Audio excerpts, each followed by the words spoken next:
Ma'am basically prelims के exam is all about practice and speed. तो aspirants को कभी भी हमें मॉक टेस्ट देते रहना चाहिए हमेशा, और किसी भी मॉक टेस्ट में अगर कम परसेंटाइल भी आ रहा है या कम मार्क्स आ रहे हैं तो उससे हताश निराश नहीं होना है, क्योंकि एक मॉक टेस्ट आपका एग्ज़ाम डिसाइड नहीं कर सकता। तो अगर किसी मॉक टेस्ट में कम आ रहे हैं तो उसको आप एनालाइज करो। एंड कभी भी अगर जैसे कि ग्रुप्स पे क्या होता है कि किसी ने 99 परसेंटाइल लिया है, कोई 98 परसेंटाइल लिया है, तो जो 70 परसेंटाइल वाला होता है वो डर जाता है कि लोग इतने ला रहे हैं। लेकिन उनको डरना नहीं है, उनको अपने वीक टॉपिक्स पे काम करना है, अपने जो सब्जेक्ट्स हैं जो वीक जहाँ पे वो नंबर कम स्कोर कर रहे हैं उनमें उनको ज़्यादा मार्क्स लाने की कोशिश करनी है और फिर से वो मॉक टेस्ट देने हैं। तो अगर कंसिस्टेंसी और रेगुलरिटी से अगर वो प्रैक्टिस करते रहे प्रीलिम्स की तो सारा कुछ क्लियर हो जाएगा।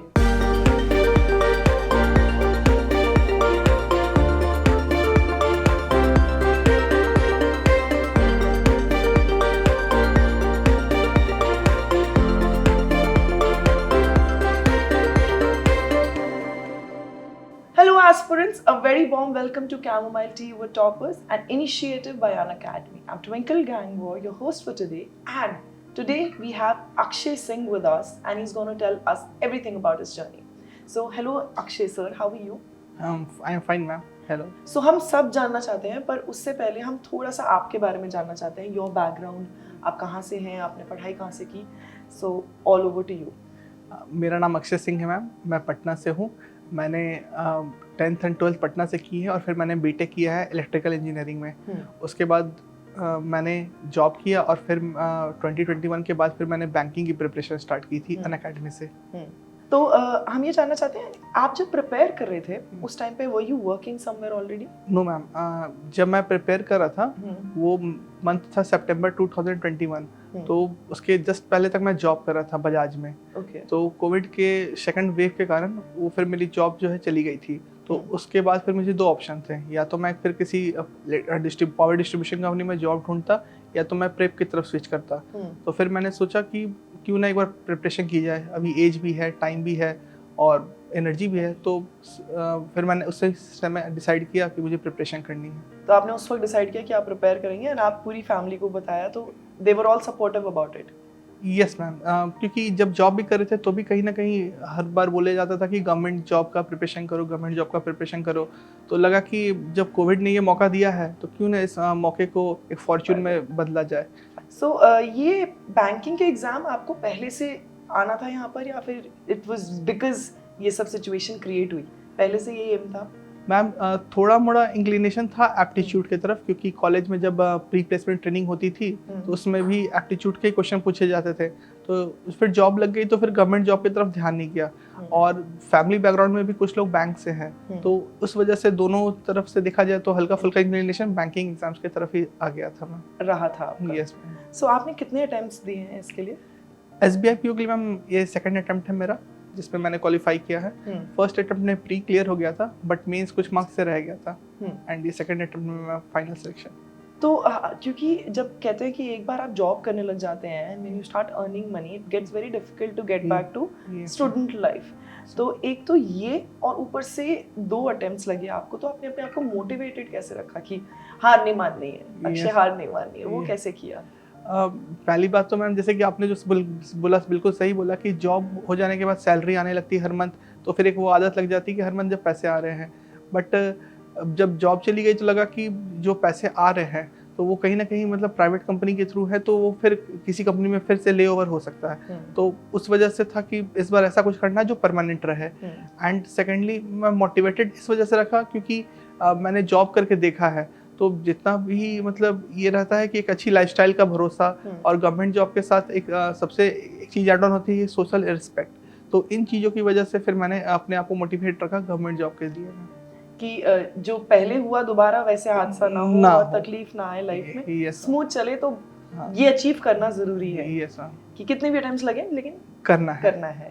ये आपका एम था। तो आपने जब प्रिपेयर किया तो कुछ ना कुछ आपसे पहले और बाद में मिस्टेक्स होंगी, हम वो जानने की कोशिश करेंगे कि क्या गलतियां नहीं करनी चाहिए। बट पहले हम शुरू करेंगे प्रीलिम्स। आपने 2 प्रीलिम्स क्लियर किए, तो दोनों प्रीलिम्स का एक्सपीरियंस आपका बहुत रिच होगा। उसके अलावा आपने कैसे प्रिपेयर किया वो जानना चाहते हैं हम। सबसे पहले हम जानना चाहेंगे इंग्लिश सब्जेक्ट के लिए कि आपकी क्या अप्रोच थी उस सब्जेक्ट के लिए, आपने क्या कंटेंट यूज़ किया और आपने अपने आप को प्रिपेयर कैसे किया उसके लिए। मैम इंग्लिश के लिए देखा जाए तो सबसे पहले तो जो उसका मेन क्वेश्चंस रहते हैं वो रीडिंग कॉम्प्रहेंशन के रहते हैं, और रीडिंग कॉम्प्रहेंशन के लिए सबसे ज़रूरी है कि आपको रीडिंग की हैबिट हो, एंड वो आएगा न्यूज़पेपर रीडिंग से या फिर एडिटोरियल से। तो मैं स्टार्टिंग में अनअकैडमी पे निमिषा बंसल मैम की एडिटोरियल की क्लासेस किया करता था, और उसके बाद फिर क्लासेस करने के अलावा परफेक्शन की क्लास होती थी इंग्लिश की, उसको मैं रेगुलर किया करता था। एंड इसके अलावा इंग्लिश के सेक्शनल मॉक टेस्ट देते थे एंड उससे खुद को एनालाइज करते थे। एंड मेन इंपॉर्टेंट बात ये है कि मैं बहुत लोग इंग्लिश को एज ये समझते हैं कि इनको मतलब किसी तरह वो हो जाए, किसी तरह क्लियर हो जाए, बट वैसा नहीं है। इंग्लिश एक लैंग्वेज है और उसको समझ समझ के करना होगा। मीन्स किसी का बैकग्राउंड नॉन इंग्लिश होता है तो उनको थोड़ी ज़्यादा मेहनत लग सकती है, बट जिनका इंग्लिश बैकग्राउंड है वो थोड़े एवरेज मेहनत में भी उनका क्लियर हो जाएगा। तो आपने एक्स्ट्रा मेहनत डाली थी अपने इस एग्जाम के लिए, क्या क्या जो इम्पोर्टेंट टॉपिक्स हैं आपके हिसाब से जो कि आपने पूरा जो 2 प्रीलिम्स दिए हैं उससे आपने एनालाइज किया होगा कि ये तो है इम्पोर्टेंट, ये तो मुझे प्रिपेयर करना ही करना है, तो वो एस्पिरेंट्स को हम बताना चाहेंगे कि क्या क्या इंपॉर्टेंट है आपके हिसाब से। मैम सबसे इम्पॉर्टेंट मैम रीडिंग कॉम्प्रहेंशन, इसके अलावा मैम क्लोज टेस्ट और एरर फाइंडिंग, ये 3 चीज़ जो सबसे इम्पॉर्टेंट है। एरर फाइंडिंग और क्लोज टेस्ट के लिए मैम बेस्ट तो वैसे रीडिंग ही है। न्यूज़पेपर की रीडिंग करेंगे तो वर्ड से आप फैमिलियर होते हैं, वोकैबुलरी से आप फैमिलियर होते हैं, और आपको पता चलता है कि आप एग्जैक्टली इस वर्ड्स के साथ इस वर्ड आएगा। बेसिकली जो बिगनर्स होते हैं वो 120 रूल्स ऑफ ग्रामर भी कर सकते हैं for a clear understanding of English, and उसके बाद they should focus on reading. And after that ma'am regular mock test लगाना बहुत ज़रूरी है। अपनी एरर्स को फाइंड करना बहुत ज़रूरी है कि आप एग्जैक्टली एरर में मिस्टेक कर रहे हो या आप क्लोज टेस्ट में मिस्टेक कर रहे हो, एंड उस रेगुलर प्रैक्टिस से मैम ये चीज़ अचीव हो सकती है प्रीलिम्स में, क्योंकि prelims is all about speed and practice. तो अब बस आपको क्विक रीडिंग की हैबिट डालनी होगी, एंड क्विक रीडिंग के साथ साथ आपको आपका इंग्लिश मतलब स्ट्रॉन्ग जितना हो सके वो करना होगा। अब हम बढ़ेंगे रीजनिंग की तरफ। तो रीजनिंग मोस्ट ऑफ द बच्चों का काफ़ी फेवरेट सब्जेक्ट है, और उसके लिए कैसे प्रिपेयर करें।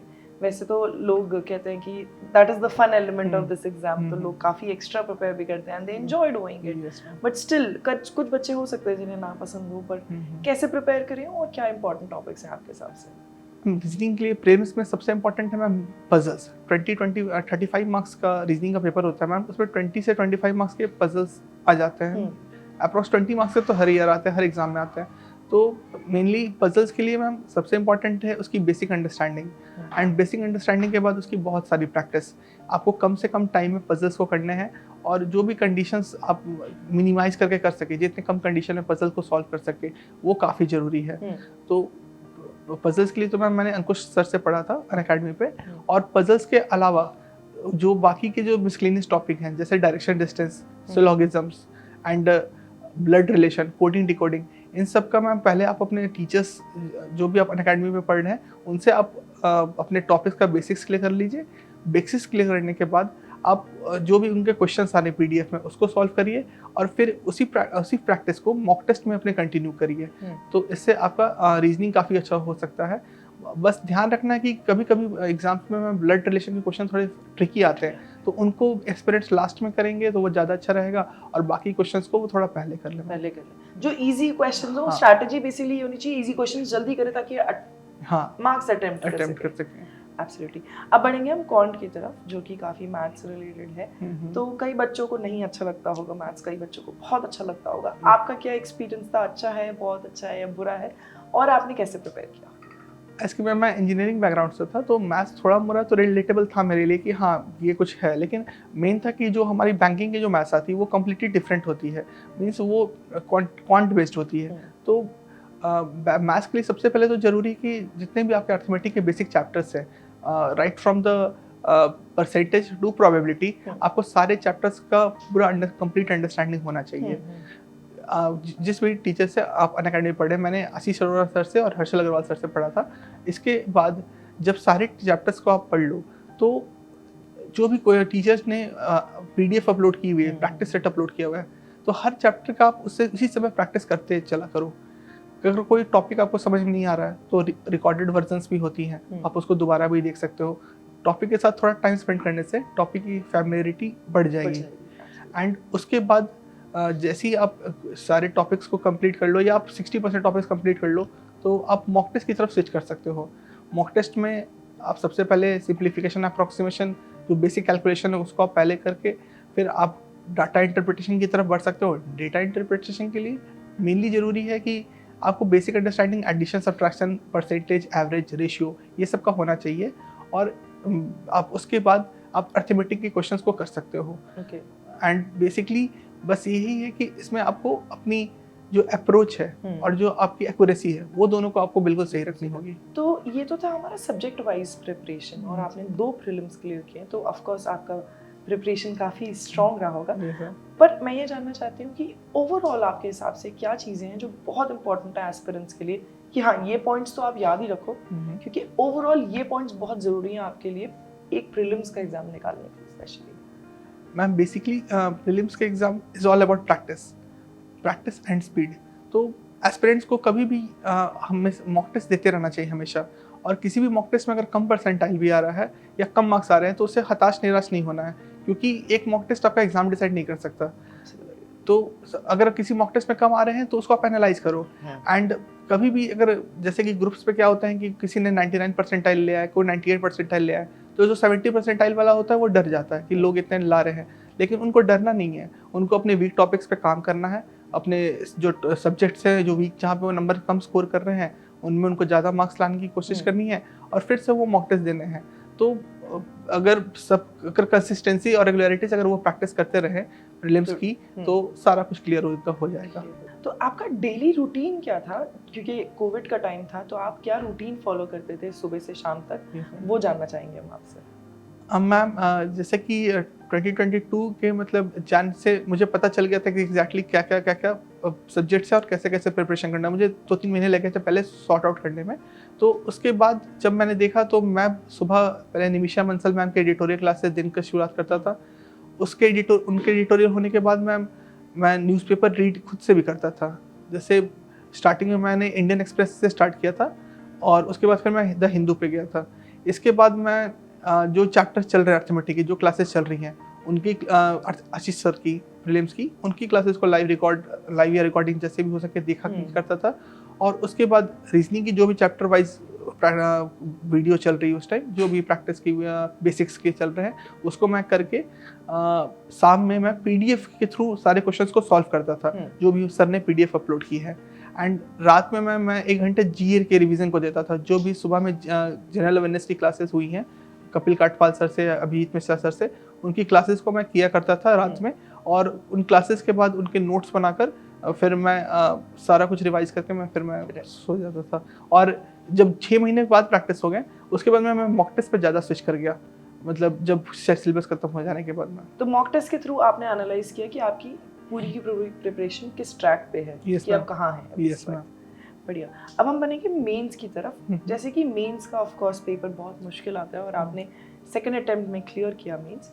सो ये हम जानना चाहेंगे कि आपकी पहली बार क्या कमियां थी और इस बार ऐसा क्या था कि यू हैव क्लियर्ड इट ताकि एस्पिरेंट्स वो गलतियां ना करें। और दूसरा हम जानना चाहेंगे सब्जेक्ट वाइज कि कैसे अप्रोच करें हर सब्जेक्ट को। So we'll begin with English again. तो क्या फ़र्क है, क्या प्रिपरेशन में आपकी फ़र्क था और एग्ज़ाम कितना टफ था? मैम SBI PO का मेंस का इंग्लिश सबसे टफ माना जाता है क्योंकि उसकी इंग्लिश के जो लेवल होते हैं वो बाकी सारे एग्ज़ाम से काफ़ी हाई होते हैं। और SBI PO मेंस इसलिए सबसे ज़्यादा रेप्यूटेड एग्ज़ाम माना जाता है इंग्लिश के मामले में। तो बेसिकली मैम इसमें इंग्लिश में हम लोग ये करते हैं कि जो भी आप न्यूज़पेपर पढ़ रहे हो एडिटोरियल के अलावा किसी भी एक न्यूज़पेपर को आप पिक करो, इंडियन एक्सप्रेस, द हिंदू, और उस न्यूज़पेपर को माइन्यूटली अच्छे से शुरुआत से लेकर एंड तक जो भी इंपॉर्टेंट न्यूज़ है पॉलिटिकल आर्टिकल्स को छोड़कर आप उसको पढ़ो। इससे आपकी रीडिंग हैबिट डेवलप होगी। दूसरी, आप जितने भी मेंस के क्वेश्चन हैं सेक्शनल मॉक टेस्ट के थ्रू हो गए या निमिषा मैम के क्लासेस के थ्रू हो गए, उन सारे क्लासेस को अच्छे से देखो, उन सारे सेक्शनल मॉक टेस्ट को सॉल्व करो और उसके थ्रू ये देखो कि आप एग्जैक्टली गलती कर कहाँ रहे हो। जैसे कुछ लोग रीडिंग कॉम्प्रिहेंशन में मिस्टेक कर जाते हैं समझने में, तो अगर रीडिंग कॉम्प्रिहेंशन में आप इंटरप्रेट नहीं कर पा रहे हो तो आप अपने रीडिंग पे और भी ज़्यादा फोकस करो कि एग्जैक्टली ऑथर कहना क्या चाह रहा है या फिर क्या मतलब क्वेश्चंस में लिखे हुए हैं। इसके अलावा मैम जो सेकेंडली मोस्ट इम्पॉर्टेंट चीज़ है वो है पारा जंबल्स मैम, जो इसमें काफ़ी बड़े बड़े आते हैं। तो वो मैम प्रैक्टिस से एंड रीडिंग से वो भी आपका डेवलप हो जाएगा कि आपको किस पैसेज को जो मतलब किस लाइन को आपको पहले लिखना है, किसको बाद में लिखना है। And similarly ma'am cloze test के लिए भी है। इसके अलावा जो सबसे बड़ी जो इसमें SBI PO मेंस में जो मेन चीज़ है वो है 50 मार्क्स की डिस्क्रिप्टिव राइटिंग, जो कि इंग्लिश से रिलेटेड है।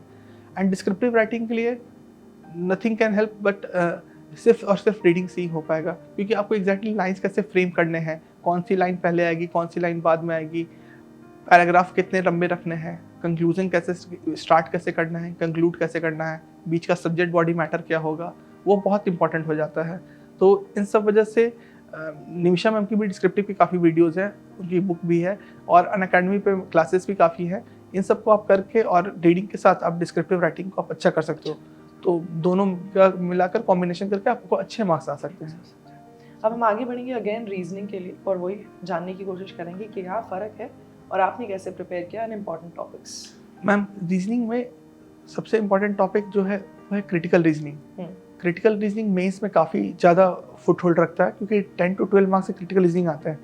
तो क्रिटिकल रीजनिंग के लिए मैंने संजय सर है अनअकैडमी पे, उनकी वीडियोस देखी थी और इसके बाद मैंने क्रिटिकल रीजनिंग के लिए हर्षल सर की भी वीडियो देखी और मॉक से प्रैक्टिस किया था।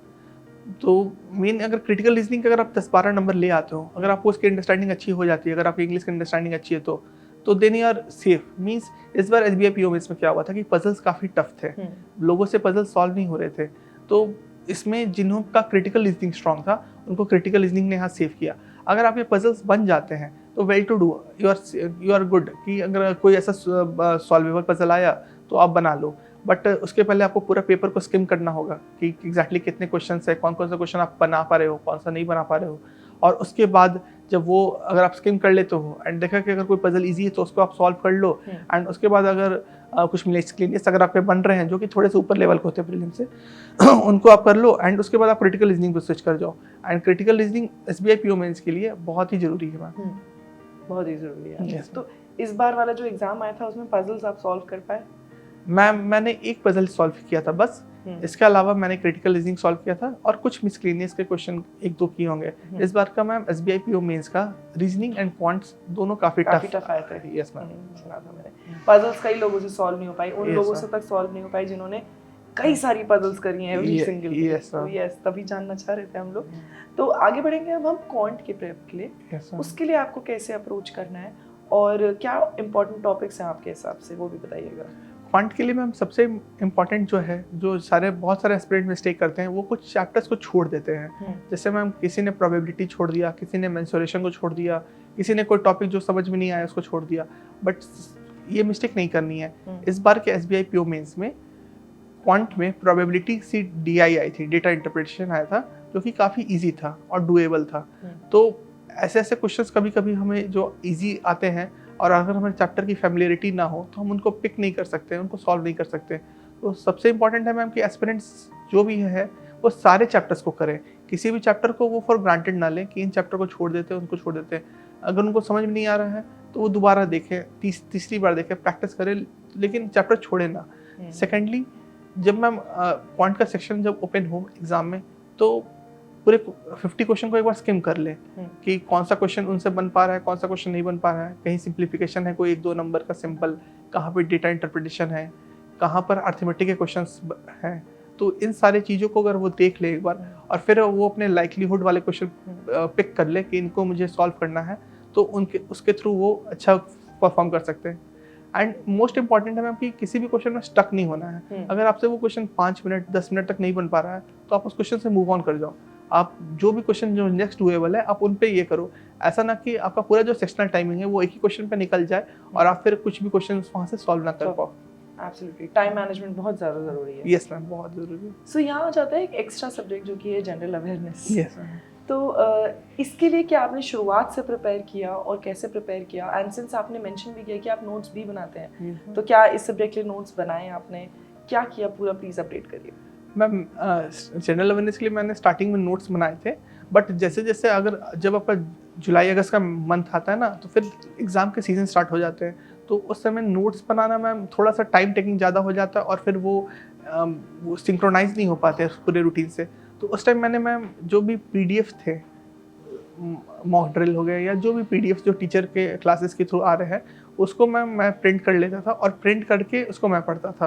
क्योंकि प्रिंटिंग से मुझे ये था कि हार्ड कॉपी से पढ़ते थे तो थोड़ा ज़्यादा ये हो जाता था। जिनको सॉफ्ट कॉपी से पढ़ना है तो वो सॉफ्ट कॉपी से ही पढ़ और कहीं सकते ना हैं। कहीं आदत भी हार्ड कॉपी से पढ़ने की होती है और एग्जैक्टली, कंफर्ट भी होता है। हाँ, बचपन से ही हमारे क्लास 1 से ही हमें हार्ड कॉपी बुक्स की आदत होती है। तो वो लगता वो है अलग कि बात है आजकल के बच्चों के लिए शायद हाँ, कंप्यूटर इज बेटर, बट हम बुक्स वाले लोग हाँ हैं। बुक्स वाले लोग हैं। हाँ तो वो वाली बात हो जाती है। और इसके अलावा मैम जब भी हम जीए की तैयारी कर रहे हैं तो एक बार कहीं ना कहीं से बैंकिंग अवेयरनेस की पूरी प्रिपरेशन कर ले, बैंकिंग अवेयरनेस का कोर्स कर ले। जैसे जो बेसिक बैंकिंग टर्म्स है जैसे repo rate, reverse repo rate, इन सब की नॉलेज हो।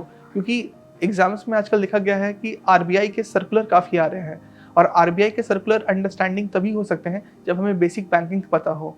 तो आरबीआई के जितने भी सर्कुलर हैं उन सब पे वो एक बार गो थ्रू कर ले। इसके अलावा जो भी डेली के न्यूज़ आ रहे हैं उनको अगर हो सके तो डेली बेसिस पे करें एंड वीकली उसको संडे को रिवीजन पे एक बार देख लें। एंड उसके साथ कोई एक क्विज, जो भी वीकली क्विज है किसी भी एप्लीकेशन पे, उसको आप सॉल्व कर सकते हैं। तो इन सारे चीज़ों को करेंगे एंड अच्छे से रिवाइज करेंगे तो जीए आपका क्लियर हो जाएगा। बहुत ही बढ़िया। अब हम आगे पढ़ेंगे जो कि ऑफ कोर्स बहुत इंपॉर्टेंट है, इंटरव्यू, जो कि बहुत वेरिएबल रहता है। आपको कभी नहीं पता होगा कि क्या आ सकता है क्या नहीं आ सकता, बट फिर भी उसके लिए कुछ ना कुछ प्रिपेयर करना बहुत ज़रूरी है। तो आपने क्या क्या चीज़ें प्रिपेयर की, क्या क्या इंपॉर्टेंट टॉपिक्स आपके हिसाब से हैं और आपका क्या एक्सपीरियंस था आपके इंटरव्यू का? इंटरव्यू के लिए मैम सबसे पहले तो मैंने बेसिक बैंकिंग अवेयरनेस जो है उसको पूरा कंप्लीट किया। Right now from the first topic repo rate से लेकर लास्ट टॉपिक जो भी तक था, मतलब हिस्ट्री ऑफ बैंकिंग से लेकर लास्ट टॉपिक जो भी था वो सारे को मैंने कंप्लीट किया। इसके अलावा जो भी अभी करंट न्यूज़ चल रहे हैं, जो भी बड़े इश्यूज चल रहे हैं, उनकी आपको नॉलेज होनी चाहिए। लाइक अभी हमारे लोकसभा इलेक्शन खत्म हुए तो अभी एस्पिरेंट्स को पूरी नॉलेज होनी चाहिए कि लोकसभा इलेक्शन कितने कॉन्स्टिट्यूंसी में हुए, उनके यहाँ का एमपी सेलेक्ट कौन हुआ, और ऐसे जो भी न्यूज़ जो गवर्नमेंट फॉर्मेशन के लिए ज़रूरी हैं। तो जो इतने भी इंपॉर्टेंट न्यूज़ है उस टाइम के, जियो पॉलिटिकल इशूज़ हो गए जितने भी, हमारी यूक्रेन रशिया यूक्रेन वॉर हो गई, या ऐसे जो भी जियो पॉलिटिकल टेंशन चल रहे हैं, India Indo China, Indo Pakistan, ऐसे सारे चीज़ों का उनको नॉलेज होना चाहिए उस टाइम जो इंटरव्यू का टाइम चल रहा है। इसके अलावा जो भी फाइनेंशियल अपडेट्स आ रहे हैं टाइम टू टाइम पर आरबीआई के थ्रू, उनकी पूरी नॉलेज उनको होनी चाहिए। एंड इसके अलावा जो भी उन्होंने हॉबीज़ मेंशन की हैं उसकी उनको नॉलेज होनी चाहिए कि वो जो हॉबीज़ मेंशन किए हैं वो हॉबीज़ के बारे में वो पूरा जानें, डिटेल में समझें। एंड तब वो अगर हॉबी से कोई क्रॉस क्वेश्चन आते हैं तो उसके लिए वो रेडी रहें। तो आपका थोड़ा सा एक्सपीरियंस बताइए, आपका एक्सपीरियंस कैसा था इंटरव्यू में? पहले डर लगा और क्या एक्सपीरियंस था? पूरा जर्नी, पूरा ग्राफ हमें एक्सप्लेन करिए। मैम इंटरव्यू के लिए तो काफ़ी डर लग रहा था स्टार्टिंग में, क्योंकि एसबीआई का इंटरव्यू था और काफ़ी प्रेस्टिजियस इंटरव्यू माना जाता है, और मेरा इंटरव्यू में स्टार्टिंग में ही था तो काफ़ी लंबा ड्यूरेशन के लिए भी चला था। और बेसिकली आप जब अंदर इंटर इन करते हो तो सबसे पहले तो आपको अपने जो भी पैनल मेंबर्स हैं उनको अच्छे से ग्रीट करना है, अच्छे से डोर को शट करके अच्छे से ग्रीट करके फिर बैठ जाना है उनके परमिशन से। एंड इसके बाद जो भी उनके क्वेश्चंस आ रहे हैं, जो भी वो पूछ रहे हैं, उसको आपको अपने स्माइल से अच्छे से रिप्लाई करना है। एंड अगर आपको कोई क्वेश्चन नहीं आ रहे हैं तो आप पोलाइटली उसके लिए सॉरी बोलकर आप नेक्स्ट क्वेश्चन के लिए मूव कर सकते हो। बेसिकली आपको किसी भी टॉपिक पर या किसी भी चीज़ पर आपको उनसे आर्ग्यू नहीं करना है, सबसे इम्पॉर्टेंट है, क्योंकि कभी कभी पैनल मेंबर से लोग आर्ग्यू करे जाते हैं और वो प्रॉब्लम हो जाती है। कॉन्फिडेंस आपको पूरा वेयर करना अपने पूरे इंटरव्यू में, फ्रॉम द टाइम जब तक आपका डोर आप बाहर निकलते नहीं हो, बंद नहीं कर देते हो, तब तक आपका इंटरव्यू चल रहा है। तो उस टाइम तक आपको अपने पूरे कॉन्फिडेंस के साथ और चेहरे पे एक स्माइल, हल्की सी स्माइल रखे हुए आपको लगे रहना है। एंड उसके अलावा जो भी इंटरव्यू में पूछे जाए या जो भी चीज़ें आपसे पूछी जाए तो उनको आपको अपना एक ओपिनियन देना है, लेकिन वो ओपिनियन काफ़ी ज़्यादा नैरो ना हो। मीन्स आप एक ऐसा ओपिनियन रखें जो अनबायस्ड लगे, तो वो ज़्यादा सूटेबल है। कोशिश करें कि अनबायस्ड ओपिनियंस हो आपकी चीज़ों के लिए। ओपिनियंस हो, स्ट्रॉन्ग ओपिनियंस हो, बट वो ऐसा ना लगे कि जो सिर्फ एक तरफा है, एक टिल्टेड है। Yes ma'am. परफेक्ट। अब यहाँ तक तो था आपका जर्नी इंटरव्यू तक का। Now comes the final day, क्योंकि आपने काफ़ी कुछ स्ट्रगल किया। उस फाइनल डे से पहले मैं थोड़ा सा जानना चाहूँगी कि आपके लिए क्या क्या स्ट्रगल रहा apart from the normal struggle? Her aspirant का एक बेसिक स्ट्रगल सेम है कि ये एग्जाम है, ऐसा करना है, ये वो, पर हर एस्पिरेंट की लाइफ अलग है और हर एस्पिरेंट की लाइफ में प्रॉब्लम्स अलग हैं। तो ओवरऑल आपने क्या क्या डिफिकल्टीज फेस करी हैं इस जर्नी में? मैम जो सबसे मेजर डिफ़िकल्टी जो मैंने फेस की है वो ये था कि मेरे पास 4 ईयर का वर्क एक्सपीरियंस था, और इस वर्क एक्सपीरियंस के बाद आपका जॉबलेस हो जाना, तो अगर आप घर पे बैठ जाते हो तो लोग पूछते हैं आपसे कि कर क्या रहे हो, आप अभी कहीं जॉब कर रहे हो, नहीं कर रहे हो, और आप हर किसी को फिर बताते बताते ये थक जाते हो कि आप अभी ये हो वहाँ हो, एग्जैक्टली आप प्रिपरेशन कर रहे हो। तो सोसाइटी का एक प्रेशर काफ़ी एस्पिरेंट्स फील कर पाते हैं कि एग्जैक्टली कितना टाइम हो गया प्रिपरेशन को, या अभी जॉब कर रहा था फिर छोड़ क्यों दिए, इस तरह के क्वेश्चंस हो जाते हैं।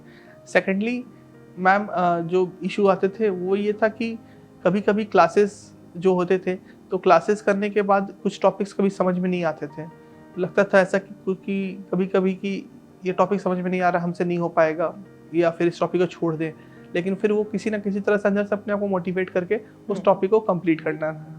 तो ये सारी चीज़ें तो अब आते हैं हम रिजल्ट डे पे।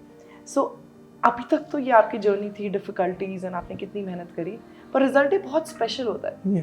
तो आपने जब रिजल्ट देखा तो आपका क्या एक्सपीरियंस था? And you shared it with your family, I am sure family was there throughout the journey, तो उनका क्या एक्सपीरियंस था? So put some light on that. Ma'am मुझे अभी भी याद है वो रिज़ल्ट हमारा 19 मार्च को निकला था, ट्यूसडे का डे था, और जब तक आपका कहीं फाइनल सिलेक्शन नहीं हो जाता तो मेरी हैबिट थी लाइब्रेरी जाने की। मैं रोज़ सुबह लाइब्रेरी चला जाता था लास्ट के 1 ईयर के प्रिपरेशन में, मतलब 2023 के जून के बाद से तो मैं लाइब्रेरी में ही था उस दिन। और अचानक से मैंने किसी ग्रुप पर देखा कि रिजल्ट की PDF आ गई है। तो जब भी मैं किसी भी चीज़ का रिजल्ट हम लोग ओपन करते हैं, चाहे वो प्रीलिम्स एग्ज़ाम का हो, चाहे वो मेंस एग्ज़ाम का हो, चाहे वो फाइनल रिजल्ट हो, तो हमारे फिंगर्स काफ़ी ट्रिम्बल करते हैं उस टाइम। वो हर कोई एक्सपीरियंस कर पाता है। सेम चीज़ मेरे साथ भी हो रहा था, मतलब अंदर ही अंदर ये भी चल रहा था कि क्या हुआ, क्योंकि काफ़ी टाइम मतलब हो गया था। तो मतलब आप 2 साल से प्रिपेयर करो, प्लस आपने पहले जॉब किया, तो प्रेशर भी माइंड में बिल्ड हो जाता है। तो काफ़ी ट्रेवलिंग फिंगर से मैंने उसको ओपन किया, फिर मैंने देखा, मैंने रोल नंबर देखा अपना, मैंने एक बार फिर बैक स्पेस किया, फिर मैंने दोबारा देखा फिर मैंने तीसरी बार देखा, फिर मैंने अपने बगल वाले कैंडिडेट जो मतलब पढ़ रहा था उसको मैंने बोला कि एक बार रिजल्ट चेक करो तुम, तो उसने बोला हाँ हो गया है। तो तब जाकर मुझे यकीन हुआ कि फाइनली जो है आपको, क्योंकि आप कंटिन्यूस फेलियर से आप काफ़ी ज़्यादा ये हो जाते हो, डीमोटिवेट हो जाते हो, डिसअपॉइंट हो जाते हो कि आपका हो इस बार होगा नहीं होगा। तो ये सिचुएशन बनी। फिर मैंने घर पे सबको बताया, सब लोग बहुत खुश हुए, काफ़ी ज़्यादा मतलब लगा कि चलो फाइनली जो स्ट्रगल था 2 साल से लगा हुआ था इंसान, वो फाइनली जाकर अब कंप्लीट हुआ, अचीव हुआ जो भी उसको अचीव करना था। तो ये सारी चीज़ें हुई मैम। और सबसे बड़ा ये चीज़ था कि जो SBI का जो टैग है, जो मतलब जो the banker to every Indian, वो काफ़ी ज़्यादा मतलब एक रिस्पेक्ट प्रोवाइड करता है। तो ये सारी चीज़ें थी मैम जो रिजल्ट वाले दिन फील हुई मुझे। बहुत ही बढ़िया। ये तो था आपका पूरा जर्नी, और हमारे एस्पिरेंट्स को आई एम श्योर बहुत कुछ मिला होगा आपसे, आपकी पूरी जर्नी से। अब हम चाहेंगे आपके साथ एक छोटा सा गेम खेलना। हमें बहुत अच्छा लगा। Congratulations, you got the result and now you are where you are and you are very happy and very proud. I am sure your entire family is. अब हम एक छोटा सा गेम खेलना चाहेंगे, क्या आप उसके लिए रेडी है? Yes ma'am.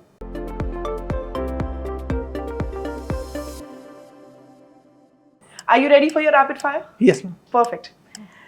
So if you had a chance to change your name, what would your new name be and why? Ranbir. Ranveer. Yes, Why? Ma'am, Akshay is my favorite hero, but Ranbir Kapoor is also one of the favorite heroes. Ma'am. Beautiful, beautiful, Akshay. If you could know the absolute and total truth about one question, what that question would be? What will be my future? What will be my future? Lovely. What job would you be absolutely horrible at? Driving, ma'am. I don't do driving, ma'am. You're the first man saying this. I'm sure. आप already hamper लेके जा चुके हैं.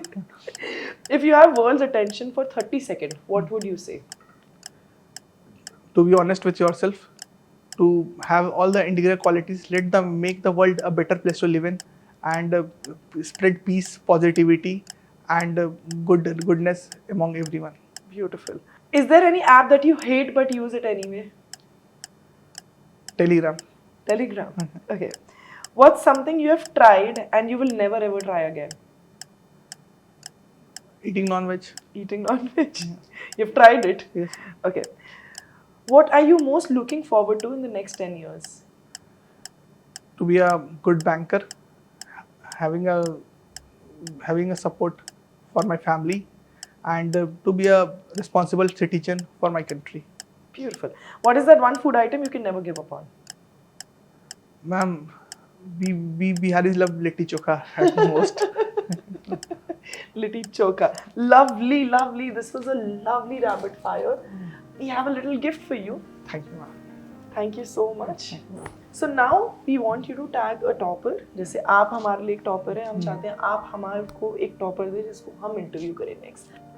Ma'am, I am tagging Shambhavi Srivastav. She is from Patna and she has also qualified BIPO and as well as IBPS PO, ma'am, this year. Beautiful. Thank you so much for that. Now, before we end, एक छोटा सा message चाहते हैं हम हमारे aspirants के लिए आपकी तरफ से कि आप उन्हें क्या कहना चाहेंगे.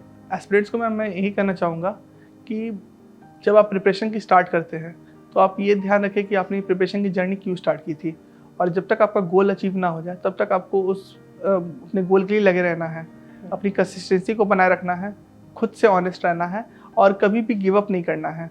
एंड उससे भी ज़्यादा इम्पॉर्टेंट है कि हमेशा मन में पॉजिटिव थॉट्स लाएं. कभी कोई एग्ज़ाम या मॉक ख़राब भी हो जाता है तो उससे अपने अंदर नेगेटिविटी ना लाएं कि ये हमसे नहीं हो पाएगा. आपको भी नहीं पता होता है कि कौन से दिन वाला एग्ज़ाम आपका बेस्ट निकल जाए, और वो बस एक दिन की ही रहती है कि अगर जो भी एक दिन आपके एग्ज़ाम्स में सारे क्वेश्चन आपके हिट हो गए, आपका इंटरव्यू अच्छा हो गया and then you are in the final list, तो किसी भी दिन आपकी किस्मत बदल सकती है. So wait for that day. Beautiful, congratulations and thank you so much for being here. सबसे ज़्यादा ज़रूरी कि आपने हमारे लिए टाइम निकाला, और आपकी जर्नी ऑफ कोर्स बहुत स्पेशल है और डिफिकल्टीज भी बहुत स्पेशल है, बिकॉज आपको जब बोला गया कि now you not a part of this company, that's when you got your rage कि नहीं अब तो कुछ करना है. प्राइवेट पे we can not trust, we have to look for government. Lovely, beautiful. So as Akshay said that honesty is one of the most important thing, क्योंकि when you're honest, that reflects in everything that you do and it is very important. I hope you enjoyed this video. So please, if you did, like, share and subscribe to our channel. We're eagerly looking for more and more toppers. I hope we all together prepare really well and let's crack it.